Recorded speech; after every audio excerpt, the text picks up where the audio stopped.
we have an update. The market bounced back after it was released in the news that Donald Trump may consider a 90-day pause. And then we were watching it bounce back, and then all of a sudden it dropped back down again, and it, I don't know, lost maybe 200 points again. Yeah, and not sure what happened until we checked the news. It seems like all these media organizations reported an interpretation from some social media user of an interview in which the interview was like... Wait, I just want to track that back down. Okay.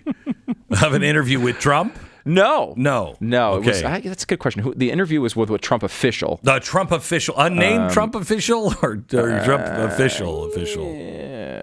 Who is? So we have Trump, and then we have the Trump official, and then it's somebody on social media doing an analysis of what that Trump official said. Yeah. Right.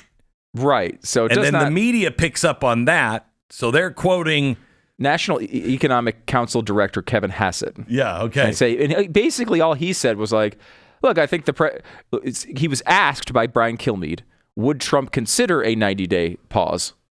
And Hassett said, I think the president's going to decide what the president is going to decide. Well, that means, yes, he's going to consider a 90-day. It's incredible. That's where that story, we just gave it to you like 4 minutes ago. We go off the air and go into the commercial break, and then it's all reversed and the stock market goes down. I think we should probably slow down a little bit. Yeah, and again, this is no way to run. The only reason run a life we even brought it up is to discuss why the market moved, and it was why the market moved. So it's an appropriate explanation, I think. But now the White House is breaking. White House now just says 90-day pause is fake news. Is fake news. So it's not. There's no pause, and so now the market's down again. That is crazy. I will say this, Glenn, and I don't know what you think about this as far as politics go. Again, taking out of where we end up on all of this, we'd have really bad economic times before, right? COVID, the housing crisis in 2008, the bursting of the bubble of the internet back in 2000, and you go back to 87, right? That market crash, all those things. All of those, though, came from what seemed like an outside event. Right, like to the American people, yes, seemed like you had talked about the housing policies and what led to the housing crisis for years before that, and warned about it for years. So there were policies that were directly associated with that, but that's not how the American people took that. It felt like it was like, oh gosh, the housing market just crashed, right? COVID just happened. This one, I think, to the American people, right or wrong, is going to feel like tariffs caused this. Okay. And I'm worried about how they interpret that. Let me help you out on that. That's because people did not interpret the stock market and what's going on in our economy is bogus. Yes, you're right. Okay. I think you're right. It's all this bogus money that the Fed keeps printing and putting into the system with 0% interest rates. It's all funny money. The stock market is no longer tied to anything real. And everybody just bypassed that and went, wow, things are really good. Things are really good. No. It was all bogus. All of that is bogus. Okay? I think they sensed the weakness, though, during Biden, right? Like the market went up at times with Biden. Yes. But they sensed the weakness. They sensed it in other parts of the economy. Correct. I think the optimism for Trump's policies launched into another stratosphere. But that is our McDonald's attitude. That is I'd like some tariffs and Diet Coke.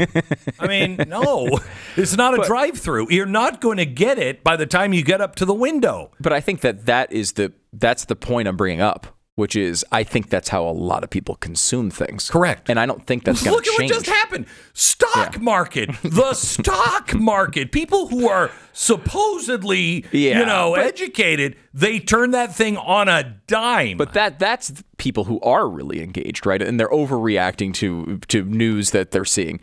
The average person is not even following this on a day-to-day basis. Right. All they're seeing is they're seeing that general downturn.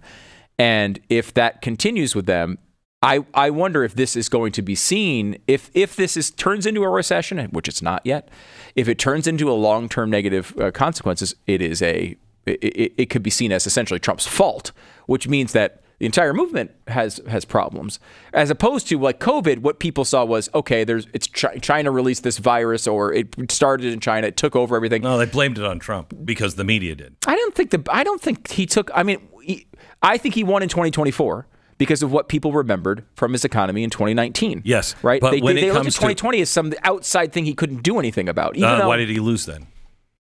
Well, the economy was doing really, really well. Why did he lose? They blamed him on some stuff, for COVID, shutting us down, blah blah blah. The stuff that he did that made sense at the very beginning. Yeah, I remember that being more broad an argument than it wasn't. No one thought it was Trump's fault that the economy crashed because of COVID. You can blame him and say, "Hey, I don't think he should have locked down. I don't think And again, he didn't really do that. Democrats ran on that. Look at what he's done to the economy. Right. Well, and they won. They did win. Yeah. They did win. So I think it's just, I think that's just the ill-informed again. And that's, let me give you the survey. Yeah. Sure. You ready for the survey? Yeah. Give it to me. Hit me with it. Hit me with it. Out of 50 men, if you ask them in a 100-meter sprint, can you beat a horse? How many say yes? How many say yes? They can beat a horse. A horse. Is it a specific horse? Could it be a horse that's dead? Nope. Just a horse. Just generally. A regular horse. So we assume a normal horse running on a normal speed, not necessarily a racehorse. No, just a normal horse. I can outrun a horse. The correct answer to this would be zero. Zero. Mm-hmm. Right. Mm-hmm. Zero should That's be. That's what it should be. Because a racehorse can run 40 miles an hour. Don't know if you know this. You can't. Okay? Mm-hmm. Usain Bolt, he's the fastest in a sprint. Yeah. 27 miles an hour. Right. Okay? Horse, a little faster. Okay? So, only 2% out of 50. Okay, so not that's actually not that bad. 2% will say anything. That's the one they say that is number 15 on the big charts of animals I could beat. Okay, number 15. Then you get to a zebra. Okay, I'm going to just pass that off on maybe you don't think zebras actually exist. We have none here. It is strange. Deer. I could outrun a deer. A fox. An ostrich. Okay, number 10. I can outrun a cheetah. A cheetah would be the one I would think would be the lowest number. Would be the lowest number. Because they're the fastest animal. Yeah. Right. A kangaroo. A mongoose. I don't even know what a mongoose is, so I'm going to give that one a pass. Ready for this one? I can outrun a swarm of bees. No, you can't. Not for a long time. No, I don't. I don't think you can. I don't think. Have you ever seen that? They move Why fast. wouldn't people just run if the bees? Yes. When you're being swarmed, just run. They can't keep up with you. You can't outrun bees. No. I can outrun a house cat. No, people have seen cats before. They're fast. I can outrun a goat. I can outrun a rabbit. A goat. Okay, how fast are goats? I don't have that stat. I don't have that because I don't. All the other ones seem completely absurd. When I'm thinking of a goat. They're kind of like climbing the side of a mountain. They don't look that fast. They'd probably take them. So would you say yes? I could outrun a goat. We're getting close to my area here. Really? Okay. I don't know. A goat. A rabbit. No, rabbits are incredibly fast. Okay. No. A hippopotamus. A hippo. Again. Oh my gosh.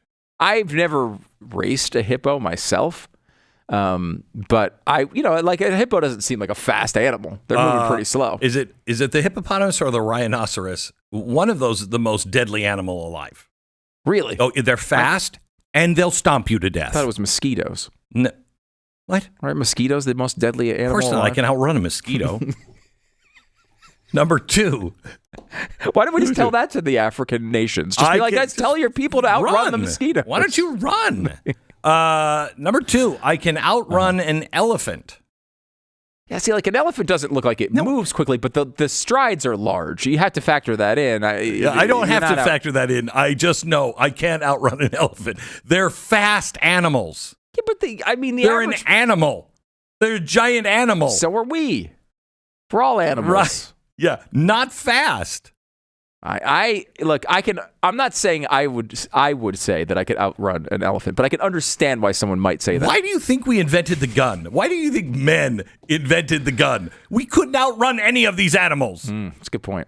Okay, that's the only reason why we're at the top of the food chain is because we're like, oh really? Take that, elephant. I can outrun an elephant. Yes, if I have a rifle. I will do that. Because then it'll be dead and you can walk it away from it. Okay.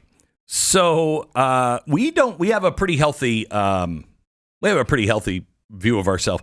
10% say that they have 28% say they have actually been out in the wilds someplace and clocked an animal and thought to themselves, I can outrun that. A tenth of them have actually tried to do that. I don't know, got out of their car and was like, come on, horse, bring it on. And 11%. Now, out of those showdowns, mainly with dogs, 61% have tried to, race their dog. 26% have tried to race their cat. How would you even do such a thing? 19% have tried to race a goat. Okay. Mm-hmm. But only 60% say, yeah, I couldn't run. 26% considered themselves winners, and here's my favorite. 14% said it was a draw. It was a draw. I mean, I think I talked to the goat afterwards, and I'm like, you agree, right? I mean, we finished, basically we're at the same place, right? And you have 4 legs, so, you might have run double the distance, but you have double the legs. So we're a draw, right? Oh, my gosh.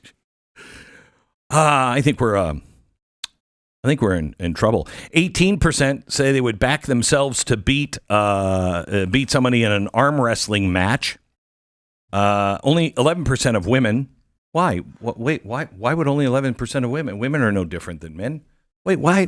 Hold on just a second. Oh, it's ego, probably. Mm-hmm. It's mansplaining. That 26% of men say I could beat anybody in a wrestling match, and only 11% of women. It's probably because of what men have said to women, that you're not strong enough to beat a big, strong guy, right? Because we all know that could happen. 72% of all respondents admitted men are more likely to believe that they could beat an animal than women. My favorite is, sure, I can outrun a horse. I can outrun a cheetah. But some people, 1 in 50, believe they can outswim a dolphin. Wow. Don't know if you know this. They're in the water. That's their domain, Now, I could outrun a dolphin. You put one on the beach, I'll beat him every single time. Outswim him? I don't know. I don't think you should probably, you get a nap in. Let's readdress this maybe tomorrow.